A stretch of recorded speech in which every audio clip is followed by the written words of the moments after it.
Un défilé pour marquer la thématique 2019, en substance l'implication des communautés engagées dans la lutte contre le VIH-Sida. Jacquesville, en présence du vice-président Daniel Kablan-Duncan, abrite la 31e édition de la Journée mondiale de lutte contre la pandémie. Pour la présidente du réseau ivoirien des personnes vivant avec la maladie, le défi demeure mettre fin à la stigmatisation. Il convient de rappeler que le nombre de personnes vivant avec le VIH est estimé à 495 143, dont 28 000 enfants.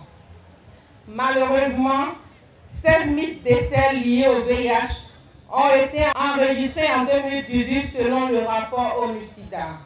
Devenue aujourd'hui une maladie chronique, la perception du sida doit véritablement changer dans les habitudes des communautés afin de réduire considérablement la stigmatisation et la discrimination à l'égard des personnes vivant avec le VIH-Sida. 69% des personnes vivant avec le vecteur VIH-Sida connaissent aujourd'hui leur statut sérologique. 85% des personnes séropositives sont en phase de traitement, une avancée selon le ministre de la Santé, Jenaka Awele. Ces actions de prévention nous ont permis une baisse de 32% des nouvelles infections à VIH comparativement à l'année 2010.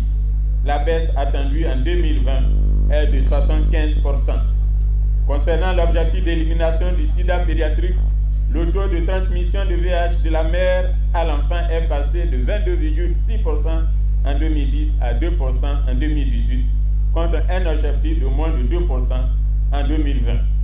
Ces résultats nous donnent l'espoir que mettre fin au sida, c'est possible. Pour le vice-président de la République, Daniel Kablan-Duncan, vice-président du Comité national de lutte contre le sida PNLS, il faut saluer les efforts réalisés en matière de la réduction du taux de prévalence nationale du VIH-Sida, qui est passé de 4,7% en 2005 à 2,6% en 2018. L'État entend s'engager davantage pour minimiser l'impact de la maladie d'ici à 2030.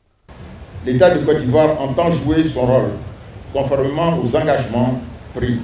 Tant cela qu'en plus, le gouvernement a élaboré d'une part un plan national stratégique de lutte contre le sida 2016-2020 d'un coût de 556 milliards de francs CFA, aligné donc sur le plan national 2016, le plan national de développement 2016-2020. Son Excellence le Président de la République a annoncé une subvention dans le cadre de la contribution de fonds additionnels de l'État au financement du plan d'approvisionnement en médicaments, en tests réactifs et aux autres intrants de laboratoire à hauteur de 21 milliards de francs CFA sur 3 ans. Les Nations Unies, à travers les différents leviers de financement et de soutien, de même les États-Unis, ont réaffirmé leur engagement. Le vice-président Daniel Kablan-Duncan a aussi sollicité une meilleure implication du secteur privé, tout en se félicitant de la reprise de la célébration tournante. Cette 31e édition à Jacquesville a duré 3 jours. La particularité, un village communautaire dressé par les différents acteurs pour porter la sensibilisation.